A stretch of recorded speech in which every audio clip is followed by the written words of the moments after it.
मित्र, जय मसीह की। आशा करते हो कि आप स्वस्थ हैं, आप मस्त हैं और आप प्रभु के कार्य में व्यस्त हैं। आइए हम उत्पत्ति की किताब उसके 39वें अध्याय के कुछ पदों को हम देखते हैं। हम 7 पद में आ गए हैं और 7 पद को हम इस प्रकार से पढ़ते हैं कि वो रूपवान था, वो सुंदर था, वो यूसुफ था, उसके संग परमेश्वर था और उसके स्वामी पोतीपर ने उसके हाथ में सब कुछ छोड़ दिया था। एक रोटी के अलावा और अपने जीवन में और अपनी संपत्ति के बारे में वो कुछ भी नहीं जानता था। ये उसकी खूबी थी, क्योंकि विश्वास योग्य व्यक्ति के जीवन में जब विश्वास योग्यता देखी जाए, एक अच्छा इंसान उसके अंदर देखा जाए कि वो मेरी संपत्ति को बिगाड़ नहीं रहा बल्कि उसको दिन प्रतिदिन बढ़ाता जा रहा है, और जिसके कारण से यहोवा उसे आशीष दे रहा हो, तो वो उस पर आंख मूंद कर विश्वास कर सकता है। जैसे कि यूसुफ के ऊपर पोतीपर ने पूरा आंख मूंद कर विश्वास किया। वो रूपवान था, वो सुंदर था, जैसे कि मैं पिछली वीडियो में बता चुका हूँ। या हम 7 पद को देखते हैं। इन बातों के पश्चात ऐसा हुआ कि उसके स्वामी की पत्नी ने यूसुफ की और आंख लगाई। प्रियो, उसने इस प्रकार से कहा, मेरे साथ सो। और लिखा है, पर उसने अस्वीकार कर दिया और अस्वीकार करते हुए अपने स्वामी की पत्नी से कहा, सुन, जो कुछ इस घर में है मेरे हाथ में है। मेरा स्वामी कुछ भी नहीं जानता और उसने अपना सब कुछ मेरे हाथ में सौंप दिया है। प्रियो, क्या आप इस प्रकार की कभी परीक्षा में पढ़े हैं? ऐसा आपके साथ कभी हुआ है? अगर हुआ है तो प्रियो, आप इस बात को मैं याद दिलाना चाहता हूं कि वहां पर विश्वास योग्यता देखी जाती है स्वामी के प्रति। यहाँ पर स्वामी की पत्नी जो जवान है, मैं ऐसा विश्वास करता हूं क्योंकि पोतीपर अंगरखों का प्रधान है, जो फिरौन के अंग रखे हैं या उसके प्रधान है, उनके ऊपर भी वो प्रधान है। जो उसके आर्मी के लोग हैं या फौजी लोग हैं, उनका वो प्रधान है। यहाँ पर बताया जाता, चलो मैं पहला पद पढ़ता हूँ कि हकीमों का प्रधान है वो। पोतीपर नामक एक मिस्री है जो फिरौन का हकीम है और अंगरखों का प्रधान है, जिसने यूसुफ को मोल लिया है। उसके ऊपर बहुत सी जिम्मेवारियां हैं पोतीपर के ऊपर। और पोतीपर मेरे ख्याल से, मेरी नज़र में, मेरी समझ में ऐसा मैं विचार करता हूं कि वो ज़्यादा उम्र का है। वो बुजुर्गी में चला गया है और वो उसे सचमुच में एक पुरुष की जरूरत है जो उसके घर को संभाले, और उसे वो मिल गया है। लेकिन पत्नी की वो जरूरत को पूरा नहीं कर पाता है। जैसे कि यहाँ पर देखा जाता कि यूसुफ यंग है, यूसुफ रूपवान है, सुंदर है। इस पोतीपर की पत्नी ने उस पर आंख लगाई और सीधा डायरेक्शन दी और उसे कहा कि मेरे संग सो। ये पाप की शुरुआत है और ये आशीषों को खराब करने की बात है। जैसे कि हम यूसुफ के संग गलत कुछ होने जा रहा है, उसकी आहट को देखते हैं, एक ऐसी भनक को देखते कि अब यूसुफ लंबे समय तक इस घर में रहने वाला नहीं है। स्वामी वफादार है, ये स्वामी के लिए वफादार है और आज भी वफादारी की बात को ये कर रहा है। जैसे कि इसने आंख लगाई और इसने ऑफर दिया कि मेरे संग सो। ऐसे ऑफर और ऐसे पाप के रास्ते आपके लिए खुले होंगे और बहुत से स्त्रियों ने और बहुत से लड़कों ने या लड़कियों ने आपको ऑफर दिए होंगे कि आप मेरे संग सोएं और पाप करें। पाप तो नहीं कहेंगे, इंजॉय करें, आनंद लें, पर यह सचमुच में पाप है। जैसे कि यूसुफ पवित्र था और उसने इस पाप को अस्वीकार किया और इस बात को अस्वीकार करते हुए कहा, मेरा स्वामी ने मुझे सारा अधिकार दिया है, इस घर का मुझे अधिकारी बनाया है, रोटी को छोड़ वो कुछ भी नहीं जानता है। और प्रियो, अगर आप होते वहां पर तो आप क्या करते? यूसुफ से आपको सीखना होगा आज कि यूसुफ ने अस्वीकार किया, यूसुफ ने इनकार कर दिया इस पाप को करने से और इस गलती को करने से। उसने इस ऑफर को ठुकरा दिया। आज देह व्यापार चलता है, आज देह को बेच दिया जाता है। आज वो से जवान लड़का लड़की अपनी देह को बेचते हैं और एक दूसरे के लिए वो अपनी देह को दे देते हैं और परमेश्वर की नजर में बहुत बड़ा पाप करते हैं। जैसे कि हम यूसुफ के साथ सोने के लिए स्वामी की पत्नी तैयार हो गई है, जो खुद इस घर के अधिकारी को, जो उसके घर का अधिकारी है, ऑफर दे रही है कि मेरे संग सो।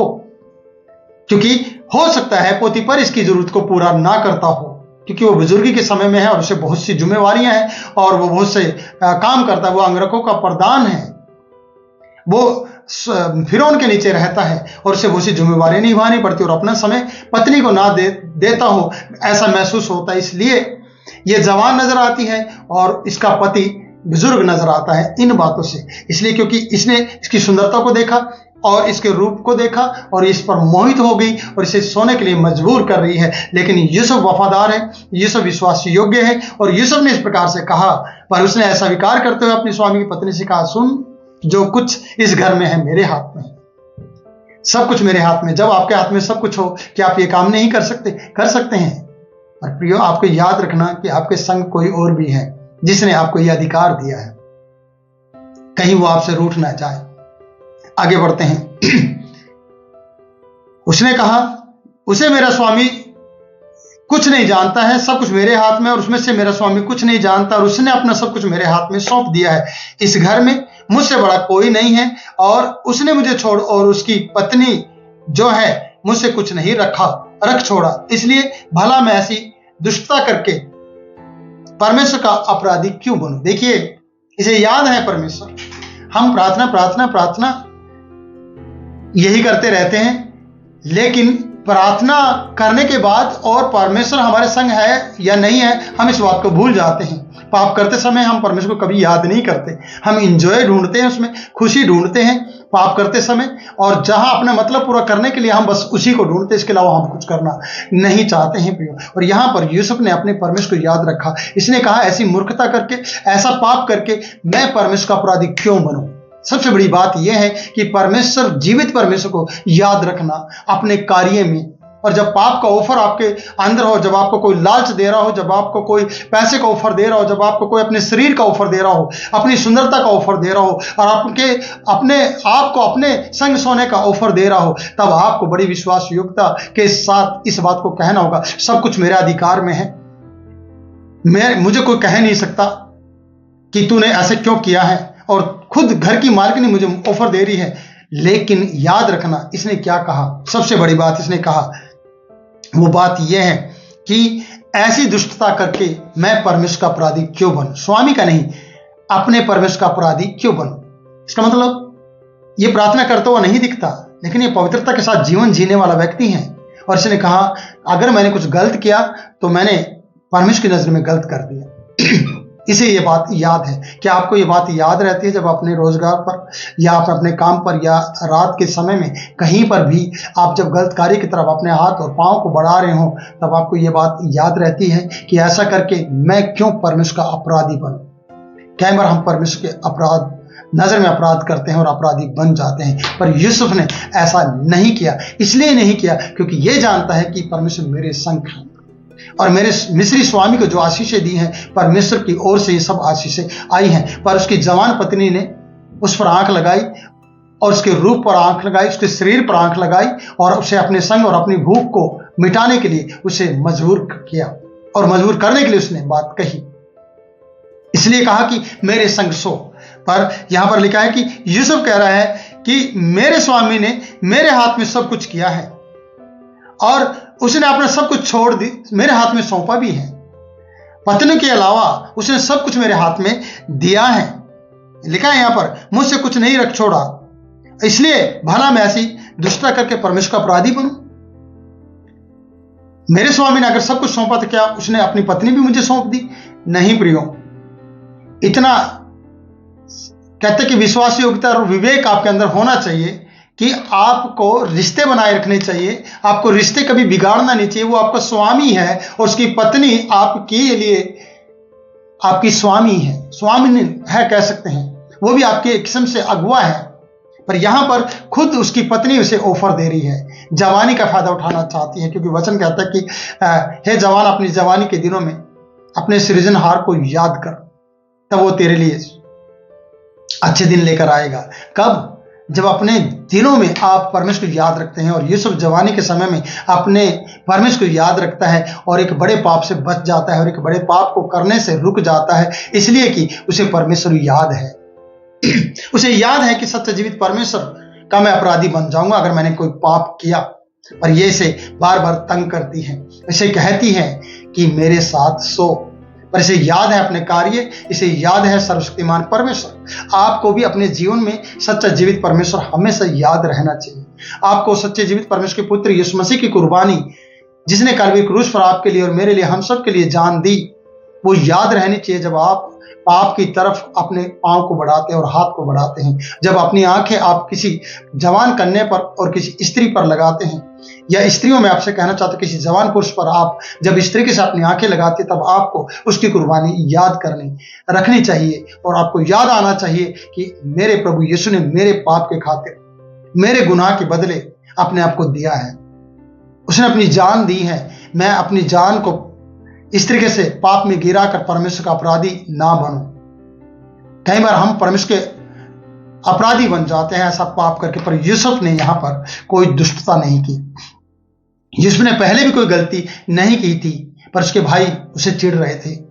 यही है प्रियो प्रार्थनाओं में समय देने का कारण, कि आपके साथ परीक्षाएं चलती रहेंगी, आपको लोग पाप में गिराने की कोशिश करेंगे, पर याद रखना, अगर आपको याद है, आपको स्मरण आता है कि परमेश्वर की नजर में मैं कोई पाप नहीं करूंगा, ऐसी दुष्टता नहीं करूंगा, तो परमेश्वर आपको बचाएगा। पर ये ऑफर देने वाले बार बार आपकी जिंदगी में आएंगे, पाप में गिराने की कोशिश करेंगे, पर आपको याद रखना होगा कि मेरे परमेश्वर मेरे संग है, परमेश्वर मेरे साथ है, तो आप पाप से बच जाएंगे। अगले वचन में, अगली वीडियो में बहुत सी बातें और लेकर आऊंगा आपके लिए, पर मैं इस वीडियो में इतना बताकर आपसे कहना चाहता हूं कि प्रियो, आज भी आपके हाथ में समय है आपके जीवन में पाप से बचने का। अगर आप अपने परमेश्वर को अपने संग रखते हैं और पाप करते समय आपसे कोई पाप करवाना चाहता है, आपसे कोई बड़ी गड़बड़ करवाना चाहता है, या आपको कहीं फंसाना चाहता है, तो आपको याद आना चाहिए तुरंत कि मेरा परमेश्वर का मैं अपराधी बन जाऊंगा या मैं अपराधी ना बनूं। इसलिए आपको उस बात से भागना होगा, उस बात से छुपना होगा, उस बात को छोड़ना होगा, ताकि आप कोई परमेश्वर की नजर में पाप ना करें। इसलिए यूसुफ यहां पर रुक गया है और यूसुफ ने उसको डांटा है, यूसुफ ने उसको कहा है। इसलिए प्रियो, मैं कहता हूं कि अगर आप मेरे भाई अपनी पत्नी को पूरा समय देते हैं, तो पाप की जो भावना है, संभावना है, वो कम हो जाएगी।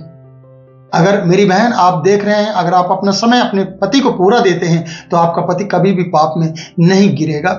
इसलिए पति पत्नी और जवान बेटा बेटी जो अभी शादीशुदा हैं, उनके लिए मैं ये बात कहना चाहता हूं कि वो अपना समय अपने पति को और पत्नी को बराबर दें और कभी भी पाप को अपने बीच में आने ना दें। अगर पाप आपके जीवन में आए, तो आप परमेश्वर के विरुद्ध में बड़ी दुष्टता करेंगे और अपराधी ठहरेंगे। इसलिए ऐसा पाप ना करें और अपने परमेश्वर के प्रति पवित्र बने रहें। पति पत्नी आपस में जब रिलेशन बनाते हैं, तो वो कभी पाप नहीं करते, क्योंकि परमेश्वर ने उन्हें आशीष दी है, परमेश्वर ने उन्हें जोड़ा है, मनुष्य उन्हें अलग ना करे। ये बाइबल हमें बताती है। उत्पत्ति की किताब 3 अध्याय में भी हम इस बात को पढ़ते हैं कि परमेश्वर ने उन्हें एक तन बनाया है। तो आप भी सोचिए, अपने परमेश्वर, जीवित परमेश्वर का किस तरीके से आप धन्यवादी रहेंगे और किस तरीके से उसकी नजर में पवित्र बने रहेंगे। अगर यूसुफ की तरह और यूसुफ की कहानी आपके जीवन में घटित हो रही है और यूसुफ की तरह बनना चाहते हैं, पवित्र रहना चाहते हैं और परमेश्वर को संग देखना चाहते हैं, तो कभी भी कोई बड़ा कदम गलत के काम के लिए कभी नहीं उठाना, कभी भी पाप की ओर आगे अपने पांव को नहीं बढ़ाना और कभी भी पाप नहीं करना, जिसके कारण से आप परमेश्वर के अपराधी बने। इसलिए कहते हैं कि सब कुछ तो मेरे हाथ में है, सब कुछ करने का मेरे पास मौका है, पर मैं ऐसी बड़ी मूर्खता करके परमेश्वर का अपराधी नहीं बनना चाहता। क्यों अपराधी मैं बनूं? ये सवाल उसके जीवन में, पोतीफर की पत्नी के जीवन में इसने छोड़ दिया है। पर पाप करने वाला कभी पीछा नहीं छोड़ता है, जिसको अपनी हवस मिटानी हो वो पीछा नहीं छोड़ता है प्रियो। वो आपके साथ गद्दारी कर सकता है कभी भी। इसलिए आपको सतर्क होकर अपने जीवन को जीना होगा। तो सावधान रहें, ये आपको सतर्क होने की जरूरत है और आपको पवित्र होने की जरूरत है, और हर दुख तकलीफ और परीक्षाओं के अंदर परमेश्वर को याद रखने की जरूरत है, तभी आप बच पाएंगे। प्रियो, प्रभु आपको आशीष दें और अपने जीवन को बदलें और खुशी मनाएं और कहें कि परमेश्वर मुझे बचा लिया है। जय मसीह की। God bless you.